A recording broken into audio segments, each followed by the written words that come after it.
Hey, what's going on, AP World? We have a video for you today on the French and Indian, or what also is known as the 7 Years' War. And hopefully by the end of this video, you will know everything you need to know about the French and Indian War to succeed in a push. So let's get going. All right, we're going to focus on some key ideas before the war. And in 1754, actually the year the war unofficially starts, we have a very important topic called the Albany Plan of Union. And the purpose of this was to negotiate a treaty between the Iroquois Indians and the British, or the colonists. And essentially, this is the British's only ally during the French and Indian War, and they wanted to make sure that the Iroquois stayed on their side and would not side with the French. The significance of this is where we see Benjamin Franklin's very famous cartoon, Join or Die, as you see here. And this is an example of colonial unity. So this is an attempt to bring all the colonies together to kind of have one governing government over all of the colonies. So did it pass? Well, it passed at the convention in Albany, but the colonies themselves and the British government rejected it. So why? Well, the colonists didn't like it because it would increase their taxes, and they also didn't want to surrender some control. And the British actually felt that it was too much control for the colonies.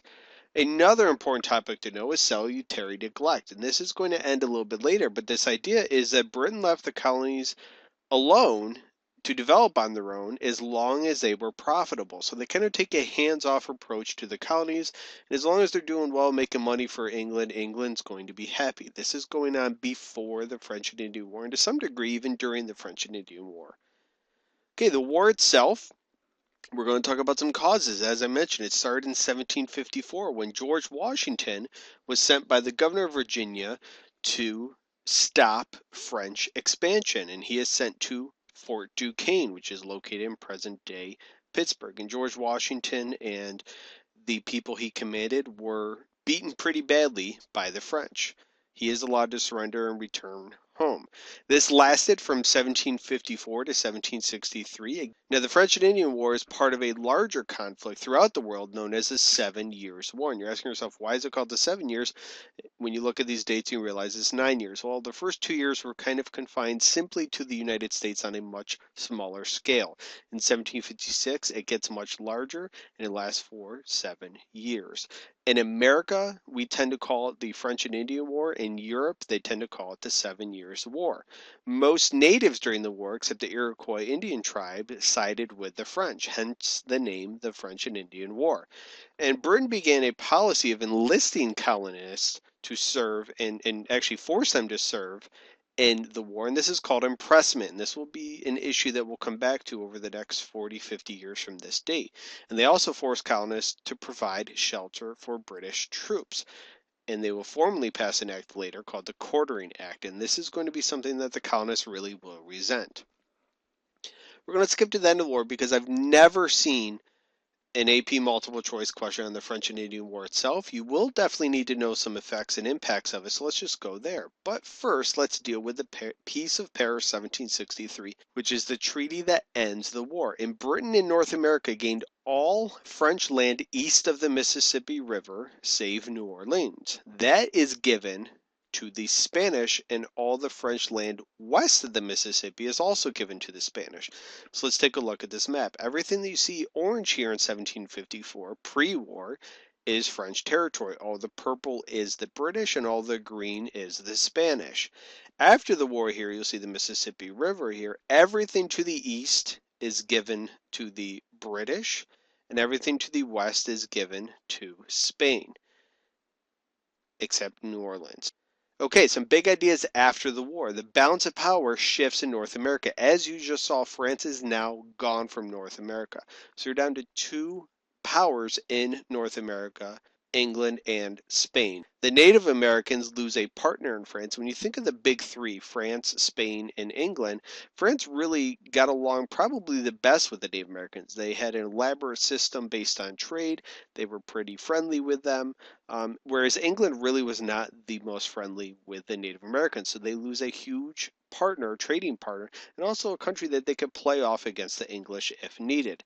Tensions are going to increase between Britain and the colonists. One of the reasons is because Britain feels the colonists should share in the responsibility of the empire. a lot of this war was fought in North America, and England's going to say, you know what? It's time for the colonies to start sharing in the responsibility, most notably when it comes to taxes. And the colonists are going to begin this idea of just wishing to go back to salutary neglect. Leave us alone, stop taxing us, don't enforce any taxes that you have. Just let us be over here in North America, you be over in England, everything is great. Now we're going to focus on three specific type of impacts, the first of which will be political. As I just mentioned, salutary neglect ends. This is so important. This officially ends in 1763. And Britain now takes a hands-on approach to governing the colonies. And one of the reasons why this ends is we have King George III and this guy, the new Prime Minister, George Grenville. They focus on having an active approach on the colonies. Also in 1763, we have something called the Proclamation Line, and this is very important. There are four major important events in 1763 that you should know. One, the end of the French and Indian War. Two, the end of salutary neglect. Three, the Proclamation Line of 1763, which is in response to the fourth thing, which is not in this video, but it's called Pontiac's Rebellion. So if you look at this Proclamation Line here, it's along the Appalachian Mountains. And the colonists are not allowed to expand west of that line. And the reason for this was the British hoped to avoid conflict between the colonists and the natives. And the British troops were stationed along the border. If you have troops stationed along the border, you have to pay for those troops. Guess who's going to foot the bill, or hope to foot the bill, will be the colonists. And the colonists resent not being allowed to expand. Their philosophy is, look, we just fought this 9-year war here. Many of us gave our lives during this time. Why are we not allowed to expand to land which England, our mother country, just won? We as colonists, as subjects to England, should be allowed to expand. England disagrees. And colonial resistance to the British policies begins after the French and Indian War. You will see groups like the Sons of Liberty, which are going to protest many different acts passed by Great Britain. And also you'll see smuggling as a way to get around some of these taxes. A writ of assistance is simply an open-ended search warrant to search for smugglers. And also admiralty courts, which were established after the Stamp Act is passed in 1765, where smugglers could be tried. Very harsh courts. They were guilty until proven innocent. You didn't have a trial by jury. Things that we have today, if you go to a court, were not in an admiralty court. Let's go to the economic impacts of the war. Britain is in major debt. The colonists contributed little financially during the war, and Britain began to tax the colonists and strictly enforce those taxes. Again, the end of salutary neglect. A couple of these acts are the Currency Act, which did not allow the colonists to have their own currency. They had to basically buy and trade in gold and silver. The Stamp Act, which is really in my opinion, the mother of all the acts. This is a tax on 50 commonly used goods, and there was virtually no colonists that could get around this. Everybody bought something that would have a stamp tax on it. This leads to the Stamp Act Congress, which is the colonists boycotting the British goods, and it was actually successful and had the Stamp Act overturned. In response, Great Britain issues something called the Declaratory Act, which says in the future they can tax the colonists however they want. So it's a way for them to kind of save face here. And then we also begin the cries of no taxation without representation. There are many other taxes that follow in the years later, but the Stamp Act is really one of the big ones, and it's 2 years removed from the French and Indian War. Social impacts of the war. The colonial soldiers viewed themselves during the war as equals with the British soldiers, but the British did not view it this way whatsoever. They viewed the colonial soldiers as inadequate. And let's look at George Washington. During the French and Indian War, which he started, he only was allowed to be promoted to lieutenant simply because he was a colonist. So there's a limit on how far the colonists could be promoted, and this led to a lot of resentment. We have the emergence of a colonial identity after the French and Indian War. Many colonists feel that, hey, you know what, we're pretty good at this fighting thing. We contributed roughly half of the troops, and they begin to slowly see themselves as this American identity during this time. They still are subjects to Britain. They still want to be subjects to Britain, but they see themselves as their own identity. And as seen in the Stamp Act Congress, there begins to develop colonial unity against the British.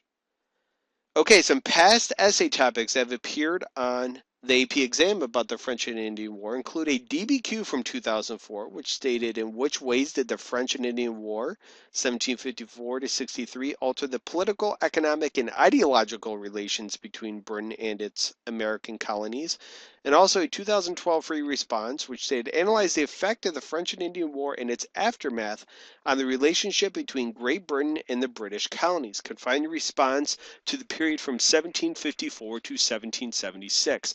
So as you see in these two essay topics, it's more about what impact does the war have on the relationship between Britain and its colonies. If you keep in mind, it's the end of salutary neglect and Britain needs money, so they start taxing. It's a very, very good start for you in those essays. All right, thank you very much for watching. Hopefully, I've clarified a lot of issues for you on the French and Indian War, and if you had to write about it, you would succeed. Please subscribe to my channel if you have not already. Help spread the word. Take 30 seconds, throw us up on Facebook, Twitter, Pinterest, anything to spread the word, let other people know in your class, your friends, whomever, please. If you have questions, you want me to clarify something, throw it in the comment section. If you have a good idea for a video, I'm always looking for good ideas. Please leave them in the comment section as well. And, as Ben Franklin said, you need to subscribe and succeed. So thank you very much for watching and have a good day, guys.